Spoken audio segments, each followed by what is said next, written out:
자, 넘버링으로는 24번이고요. 생명보험의 개념 및 운영 원리에 대해서 한번 살펴보도록 하겠습니다.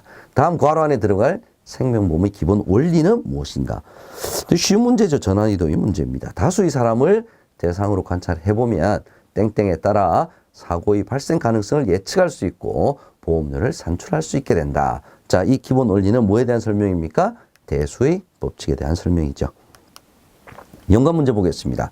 보험회사가 장래에 수입되는 보험료의 총액과 향후 고객에게 지급될 보험금, 사업비 등의 지출을 총 금액이 같도록 하는 원칙. 이게 수지상등의 원칙이죠. 예, 대수의 법칙, 수지상등의 원칙, 그 다음에 생명표. 여러분 기억을 해 두셔야 될 것 같습니다. 연관 문제 연이어서 생명표입니다. 현재 우리나라 생명보험회사에서 사용하는 생명표는 제9회인데, 제9회 경험 생명표인데, 지금 2024년 중에 제10회 경험 생명표가 적용이 될 예정입니다. 요거 바뀐 내용이니까 여러분께서 기억을 해 두시기 바랍니다. 연관 함정 보겠습니다. 가입자 수에 상관없이 보험계약에서 수지상등의 원칙은 항상 적용된다. 가입자 수에 상관이 없는 것이 아니죠. 예, 수지상등의 원칙은 개개인별로 보게 되면 수지상등의 원칙이 맞지 않을 수 있습니다. 그러나 가입자 수가 많으면 많을수록 전체 가입자 수를 기준으로 하게 되면 수지상등의 원칙은 적용이 됩니다. 두 번째, 생명표란 어떤 연령대의 사람들이 10년에 몇 명 정도 사망 또는 생존할 것인가를 산출한 것이다. 10년이 아니죠. 생명표는 기준이 1년이죠. 1년. 1년에 몇 명 정도 사망 또는 생존할 것인가를 산출한 것입니다. 25번. 예, 보험료 산출 3이원 방식과 현금 흐름 방식에 대한 내용 살펴보겠습니다. 다음 표의 내용 중에 괄호 안에 들어가 알맞은 말은 땡땡은 세 가지 예정 기초율 외에도 계약 유지율, 판매량, 목표이익 등 현금 흐름에 영향을 주는 다양한 요소를 반영한다 그랬으니까 현금 흐름 방식이 맞겠죠. 현금 흐름 방식이 딱 나오면은 연이어서 같이 나오는 게 최적 가정이죠. 그죠? 회사별 상황에 맞는 최적 가정을 책정하여 보험료를 산출하는 방식을 말합니다. 정답은 2번이 되겠습니다. 연관 문제 보겠습니다. 현재 우리나라 생명보험회사들이 사용하고 있는 보험료 산출 방식은 현금 흐름 방식이죠. 과거에 3이원 방식을 썼다는 거죠. 부가보험료란 예정 사업 비율에 의하여 산출된 보험료를 우리가 부가보험료라고 합니다. 얘도 통 출제가 잘 안 됐었는데 작년에 한번 출제가 된 적이 있습니다. 그래서 여러분들 같이 기억을 좀 해주시고요. 연관 함정 살펴보겠습니다. 3이원 방식으로 보험료를 산출할 경우 예정 위험률을 기초로 산출된 보험료는 저축보험료가 아니라 위험보험료죠. 위험보험료. 두 번째, 현금 흐름 방식은 새로운 원가 요소 반영이 용이하죠. 예, 용이하지 않는 방식이 3이원 방식이 되겠습니다. 에센셜 26번 책임준비금의 구성 알아보도록 하겠습니다. 자, 이 부분이 이제 올해 신규로 새롭게 들어온 내용이기 때문에 실은 기출문제가 어떻게 나올지는 아직까지는 잘 알 수가 없습니다. 내용도 처음 들어보는 생소한 용어들이 좀 많이 있으시기 때문에 시험 문제 출제 경향은 조금 더 우리가 살펴봐야 되겠지만 일단 중요한 용어 중심으로 여러분께서 좀 봐주시면 좋을 것 같고요. 이 문제는 제가 일단 만들어서 용어 중심으로 여러분께 좀 알려드리는 겁니다. 자, 문제 한번 보죠. 다음 중 보험회사의 책임준비금에 대해서 맞게 설명한 것은 1번 보험계약 마진은 발생사고 부채의 구성 항목이다. 크게 발생사고 부채가 있고요. 자녀보장 부채가 있죠. 그래서 자녀보장 부채의 항목에 보험계약 마진은 해당이 됩니다. 일단 이것을 좀 구별을 좀 해주시면 좋을 것 같고요. 두 번째, 대부분의 생명보험 상품은 평균보험료를 산출을 하기 때문에 책임준비금이 필요하죠. 필요 없다 그랬으니까 틀렸고요. 세 번째, 보험회사가 장래에 지급하는 보험금 등에 충당하기 위하여 적립해 놓은 금액이 바로 책임준비금에 해당되는 설명이 되겠습니다. 네 번째, 보험 부채를 원가평가 기준으로 산출한다. IFRS 17의 가장 중요한 핵심은 시가평가를 한다는 거죠. 시가평가. 그래서 이런 부분들을 먼저 여러분께서 잘 이해를 좀 해두시면 좋을 것 같습니다. 연관 문제 보겠습니다. 자, 땡땡은 보험계약 내 보험계약에 따라 보험계약 서비스를 제공하면서 인식하게 될 미실현 이익을 바로 우리가 보험계약 마진이라고 얘기를 합니다. 앞서도 설명드렸다시피 용어 중심으로 여러분께서 이해를 해주시면 좋을 것 같습니다. 두 번째, 실제 계약에서는 전 보험기간 동안의 자연보험료를 계약자가 선택한 납입기간에 걸쳐 예정 이유를 고려한 정액의 평균 보험료를 적용을 한다. 이게 실제 우리 생명보험 상품에서 보험료를 산출하는 기준이 되는 것이 바로 이 내용이 되겠죠. 이어서 연관함정 보겠습니다. 첫 번째, IFRS 17 적용 시 보험부채는 원가 기준이 아니라 제가 제일 중요한 건 시가 기준으로 평가를 한다라는 말씀드린 거 기억해 두시기 바랍니다. 두 번째, 발생사고 부채의 구성 항목은 최종 추정 부채 맞고요. 위험 조정 맞고요. 보험 계약 마진은 발생사고 부채가 아니죠. 자녀보장 부채에 해당이 됩니다. 27번 책임준비금의 구성 IFRS 적용 이전 내용으로 한번 살펴보도록 하겠습니다. 일단 지금 교재는 IFRS 17 적용 이전에 대한 내용이 참고로 해서 지금 나와 있습니다. 일단 워낙 좀 중요했던 부분이고요. 그 다음에 내용이 아직까지는 거의 대부분 다 살아있기 때문에 혹시 싶어서 제가 문제를 하나 가져갔습니다. 문제 한번 살펴보도록 하겠습니다. 다음 중 보험회사의 책임준비금에 대해 틀리게 설명한 것은 찾아보겠습니다. 1번, 구성 항목 중에 보험료 적립금의 비중이 가장 크다. 맞는 내용이죠. 2번, 대부분의 생명보험 상품은 평균 보험료를 산출하기 때문에 책임준비금 적립이 필요하다라고 해야 맞는 내용이죠. 그래서 틀린 정답은 일단 2번이 되겠네요. 3번, 보험회사가 장래에 지급하는 보험금 등에 충당하기 위하여 순보험료의 일부를 적립해 놓은 금액을 책임준비금이라고 합니다. 맞는 내용이고요. 4번, 순보험료식 책임준비금은 질매일식 책임준비금에 비해 계약 초기에 책임준비금 적립 규모가 더 크죠. 예, 맞는 내용이 되겠습니다. 정답은 2번이고요. 이어서 연관 문제 살펴보겠습니다. 사업 연도 말 현재 보험금 등의 지급 사유가 발생한 계약에 대하여 지급하여야 하거나 지급하여야 할 것으로 추정되는 금액 중 아직 지급하지 아니한 금액을 지급준비금이라고 얘기를 합니다. 연관함정 살펴보죠. 책임준비금의 대부분을 차지하고 있는 것은 지급준비금이 아니라 보험료 적립금이죠. 미상각 신계약비는 책임준비금 구성 항목에 해당되지 않는 내용이 되겠습니다. 이 정도가 우리 IFRS 적용 이전 기준에서 나왔던 문제들입니다. 참고해 주시면 좋겠습니다. 28번 계약 전 알릴 의무, 고지 의무에 대해서 살펴보도록 하겠습니다. 가장 대표적인 문제가 바로 이 문제죠. 계약 전 알릴 의무 위반으로 계약을 해지할 수 없는 경우, 해지할 수 있는 경우, 없는 경우를 구별을 해주시면 되겠습니다. 1번, 보험회사가 그 사실을 안 날로부터 1개월 이내인 경우에는 계약 해지할 수 있죠. 1개월이 지나면 못합니다. 두 번째, 보장 개시일로부터 보험금 지급 사유가 발생하지 않고 1년이 지났을 때, 2년이 지나면 못하죠. 해지할 수 있습니다. 3번, 계약을 체결한 날로부터 3년이 지났다. 3년이 지나면 이제 해지할 수가 없죠. 4번, 계약자가 중요한 알릴 사항에 대해서 고의로 잘못 알린 경우는 해약할 수가 있습니다. 그래서 해지할 수 없는 경우는 정답은 3번이 되겠습니다. 연관 문제 살펴보도록 하겠습니다. 계약 전 알릴 의무의 의무자는 누굽니까? 계약자와 피보험자죠. 수익자는 계약 전 알릴 의무의 의무자에 해당되지 않습니다. 기억을 해 두시고요. 보험계약의 성립 요건은 보험계약자의 청약, 보험회사의 승낙. 일회 보험료 납입 이런 거 아니죠. 그죠? 예, 좋습니다. 세 번째, 보장성 보험이란 기준 연령 요건에서 생존 시 지급되는 보험금의 합계액이 이미 납입한 보험료를 초과하지 아니하는 보험이다. 이건 암기하실 수 있을 정도로 여러분께서 알아두셔야 될 것 같고요. 또 시험 문제는 보장성 보험이라고 하는 건 얘를 블랭크로 하고 뒤에 생존과 초과를 집어넣어서 물어보는 문제가 나오기도 합니다. 참고해 주시기 바랍니다. 연관함정 보겠습니다. 보험계약은 보험계약자가 1회 보험료를 납입해야 계약이 성립한다. 계약의 성립은 청약과 승낙이죠. 1회 보험료는 보장 개시일과 관련이 되어 있습니다.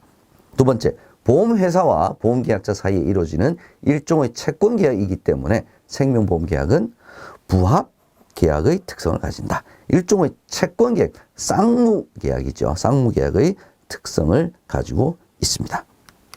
청약 철회 보겠습니다. 다음 중 보험 계약자인 A씨가 B 회사에 청약 철회를 할 수 있는 최종일은 언제인가? 청약 철회 기간 이야기하는 거죠. 보험증권을 받은 날로부터 15일 이내. 청약일로부터 30일 초과 못한다 이렇게 돼 있죠. 그죠? 청약일이 7월 1일이고요. 증권을 받은 날이 7월 20날이니까 8월 한 5일 정도까지 할 수 있겠네요. 31일이니까 뭐 8월 4일까지. 근데 청약일이 7월 1일이니까 7월 31일을 30일을 못 넘긴다 그랬으니까 7월 31일을 넘길 수는 없습니다. 그래서 최종일은 7월 31일이 되겠습니다.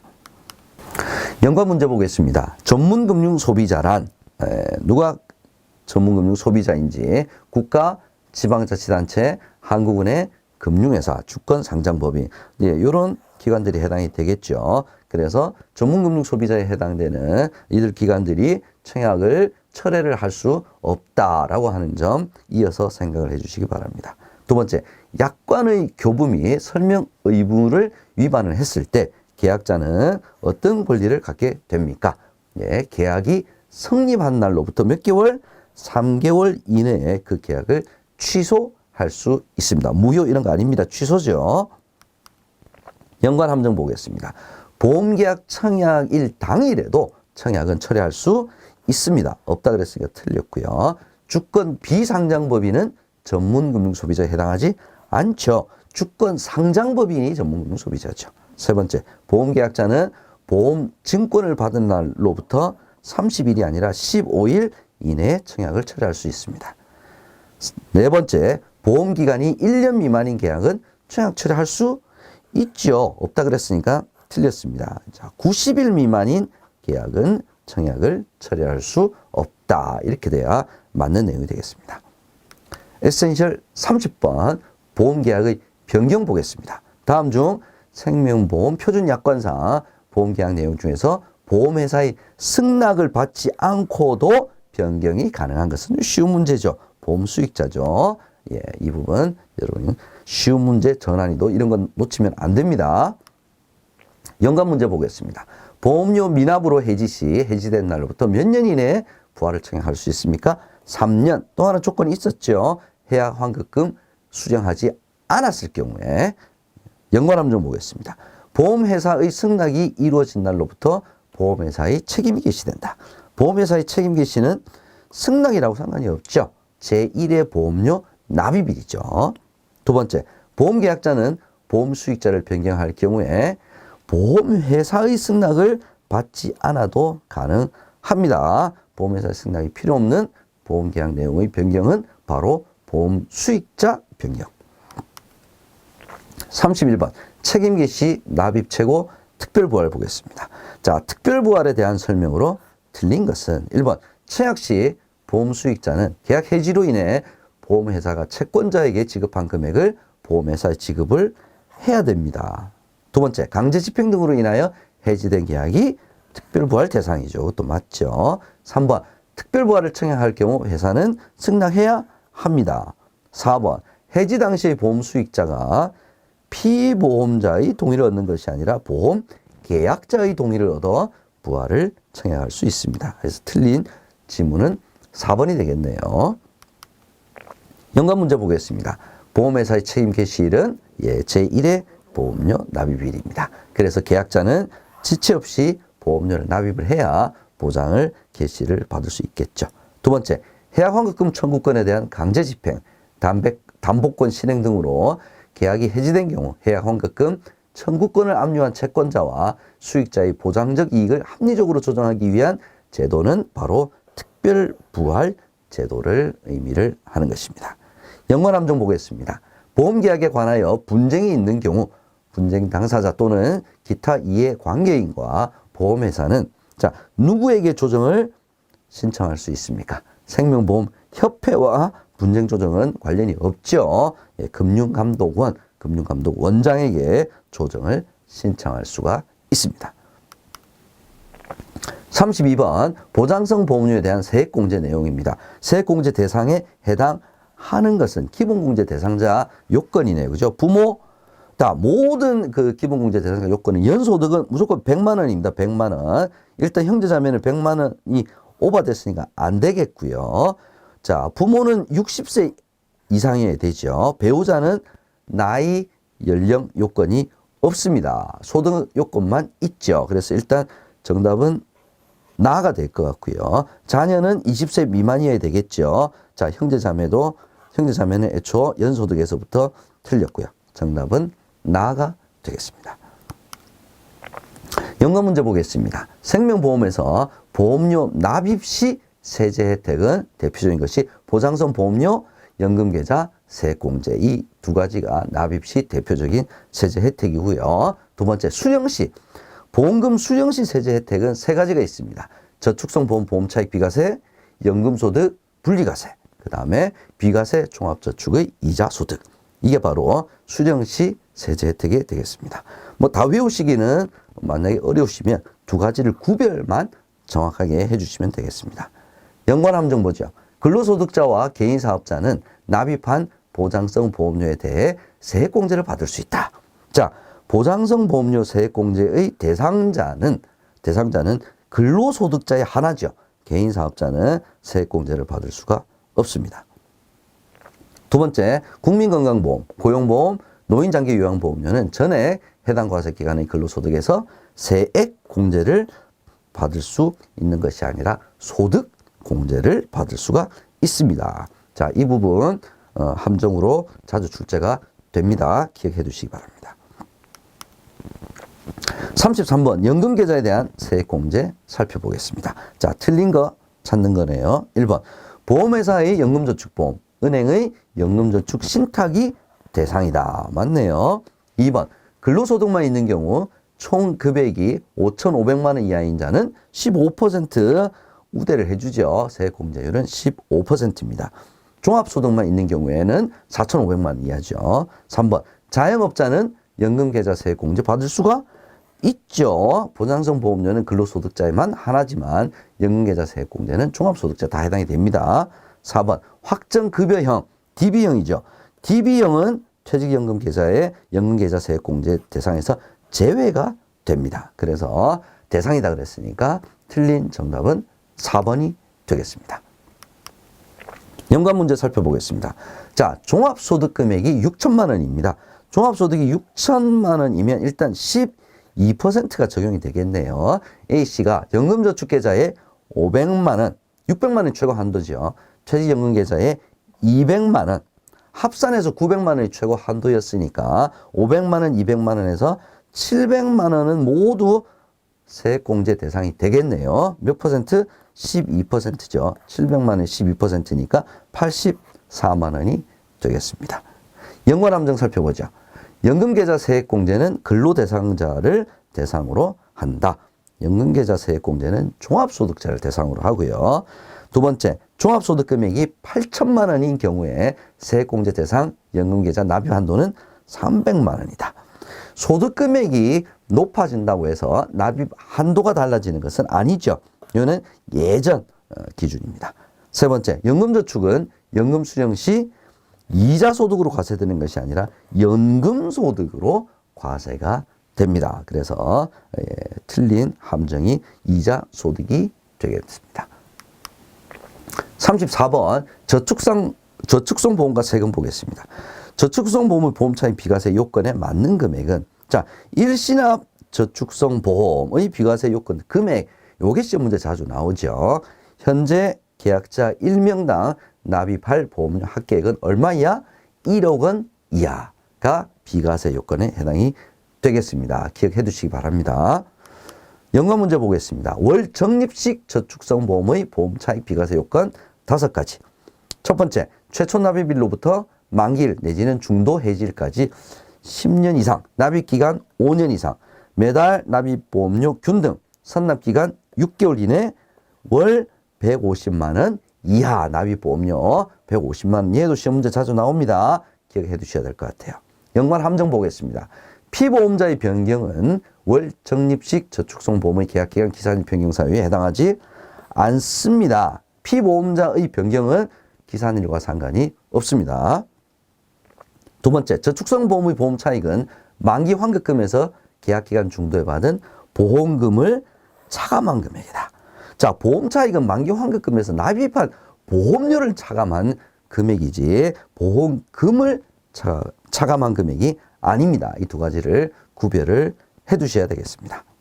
35번 연금소득 분리과세와 나이에 따른 원천징수 세율 알아보도록 하겠습니다. 자, 어떤 문제인가요? 다음 중 연금소득의 분리과세 인출 요건에 대해서 틀리게 설명한 것은 틀린 거 찾는 겁니다. 조율 분리과세에 적용이 되는 요건들이죠. 1번 연금 수령 연차가 5년 이상인 경우 한도 미적용. 자, 연금 수령 연차 5년이 아니라 11년이었죠. 예, 11년 이상인 경우 한도를 적용받지 않습니다. 두 번째, 55세 이후 연금 수령 요거 맞죠? 가입일로부터 5년 경과 후 수령, 연금 수령 한도 이내에서 수령해야 된다. 2번, 3번, 4번은 다 맞는 내용입니다. 정답은 1번이죠. 연관 문제 보겠습니다. 자, 사적연금 소득의 합계액이 얼마 이하인 경우 조율 분리과세를 선택할 수 있냐. 요거 반드시 기억을 해 두셔야 됩니다. 1,500만 원입니다. 1,500만 원 기억을 해 두시고요. 두 번째, 연금 수령 요건을 미충족하여 수령한 연금은 연금 소득이 아닌, 자, 기타 소득으로 보는 거죠. 그래서 몇 퍼센트? 15%의 세율을 적용하여 무조건 분리과세한다. 자, 이 문제는 괄호 넣기 문제로 굉장히 자주 출제가 되는 부분이니까 반드시 기억을 해 두시고요. 연관 함정 보겠습니다. 65세는 종신계약에 따라 받는 연금소득의 몇 퍼센트의 세율을 적용한다? 종신계약이면 일단 기본 4%죠. 4%. 65세, 예, 70세 미만이기 때문에 5%가 적용이 되는데 5, 4 중에서 낮은 세율인 4%를 적용을 받게 됩니다. 두 번째, 만 60세 이상 장애인 등은 비과세 종합저축에 가입할 수 있다. 자, 장애인 비과세 종합저축 가입할 수 있죠. 나이 요건은 어떻게 됩니까? 만 65세라야 비과세 종합저축에 가입할 수가 있습니다. 36번 종합소득금액 계산. 자, 계산식이 잘못된 것은 최근에는 조금 출제 비중이 줄어들긴 했습니다만은 과거에 꽤 자주 나왔던 문제죠. 자, 근로소득은 총급여에서 근로소득 공제 맞죠? 사업소득은 사업수익금액에서 필요경비를 빼주는 거 맞죠? 연금소득은요, 총연금액에서 연금소득 공제를 빼줘야 되겠습니다. 그래서 3번이 일단 틀린 내용이 되겠고요. 이자 소득은 이자 수익금액과 동일합니다. 연관 문제 보겠습니다. 종합소득 산출세액 계산식은 과세표준 곱하기 세율입니다. 그래서 시험 문제에 얘가 블랭크로 나올 수가 있습니다. 기억해 두시고요. 두 번째, 종합소득 과세표준이 구간이 5천만 원 초과 8,800만 원 이하인 경우 24%. 세율을 물어보는 문제가 자꾸 나옵니다. 그래서 6에서 45%죠. 그죠? 그 중에서 5천만 원 초과 8,800만 원 이하인 경우에는 24%. 종합소득 과세표준 구간별 최저 세율은 6%, 최고 세율은 45%. 이것을 기억을 해 두시기 바랍니다. 계속해서 연관 함정 보겠습니다. 종합소득 과세표준이 1,400만 원인 경우에는 15%가 아니라 6%였죠. 두 번째, 피보험자의 사망을 원인으로 하여 지급된 보험금은 상속세 과세 대상에서 제외가 되는 것이 아니라 포함이 되죠. 그래서 종신보험 가입을 해서 수령한 사망보험금도 상속세 과세 대상에 해당이 된다라는 점 기억을 해야 될 것 같습니다. 37번 금융재산 상속공제. 자, 금융재산 상속공제에 대한 설명으로 맞지 않는 거. 한도 총 2억 원이죠. 2억 원에 20%. 그죠? 단 1억 원 이하인 경우에는 2천만 원을 공제를 하고 2천만 원 이하인 경우에는 전액 공제를 합니다. 1번 보죠. 순금융재산에 대한 공제 한도는 2억 원이다. 맞는 내용이고요. 2번 순금융자산 2천만 원 이하는 전액 공제한다. 이것도 맞는 내용이네요. 자, 순금융재산이 5천만 원인 경우 1억 이하죠. 그죠? 일때는 20%를 공제하는 것이 아니라 2천만 원을 공제를 합니다. 그래서 정답은 3번이 되겠고요. 순금융재산이 2억 원인 경우에는 20% 4천만 원을 공제한다. 얘는 맞는 내용이 되겠습니다. 연관 문제 보겠습니다. 보험금이 5천만 원이고요. 예금이 3천만 원, 대출이 1,000만 원의 금융재산을 상속받을 경우 상속공제금액은 얼마인가? 순금융재산이 얼마인지를 먼저 계산해야 되겠네요. 보험금, 금융재산 해당되죠. 예금 3천만 원 해당되죠. 자, 8천만 원인데 대출이 1,000만 원 있으니까 대출을 빼줘야 되겠죠. 7천만 원입니다. 7천만 원은 1억 이내죠. 2천만 원을 공제받게 됩니다. 연관 문제 두 번째 문제 보겠습니다. 금융재산 상속 공제 금액은 순금융재산 곱하기 20%인데 총 2억 원 한도 20% 기억을 해 주시기 바랍니다. 연관 함정 보겠습니다. 변액종신보험의 보험금은 제가 앞서 말씀드렸죠. 상속금융재산에 해당을 합니다. 해당하지 않는다 그랬으니까 틀렸고요. 두 번째, 상속에 의한 금융재산은 1억 원이 아니라 2억 원 한도로 공제를 받을 수 있습니다. 세 번째, 순금융재산이 8천만 원인 경우 1억 원 이하죠. 그랬을 때는 20%가 아니라 2천만 원을 공제받을 수가 있습니다. 38번, 증여재산으로 보는 보험금. 자, 이게 계약자, 피보험자, 수익자, 납부자의 관계에 따라서 과세 방법이 뭔지 이걸 물어보는 문제는 한 번씩 출제가 되고 있습니다. 기억을 해 두시고요. 자, 계약자가 아버지, 피보험자는 어머니, 수익자는 아들이래요, 본인. 근데 보험료 납부를 누가 했습니까? 아버지가 했죠, 그죠? 계약자가 했습니다. 근데 자, 납입자와 수익자가 일단 다르죠? 다르니까 상속세 아니면 증여세가 부과가 될 것 같습니다. 근데 자, 사망한 사람이 누구냐면 어머니죠, 어머니. 그죠? 납입자가 지금 생존에 계시죠? 살아 계십니다. 그렇기 때문에 이 경우에 사망보험금의 과세 방법은 증여세가 과세가 되겠습니다. 연관 문제 보겠습니다. 계약자, 수익자, 실질보험료 납입자가 모두 본인입니다. 자, 모두 본인일 경우에는 자기가 납입한 보험료를 가지고 사망보험금을 받았으니까 이때는 과세와는 해당이 없습니다. 과세가 안 되겠죠. 연관 함정 보겠습니다. 배우자는 1순위인 직계존속과 동순위의 공동상속인이 되며 직계존속이 없는 경우에는 2순위인 직계비속과 공동상속인이 된다. 자, 뭐가 틀렸을까요?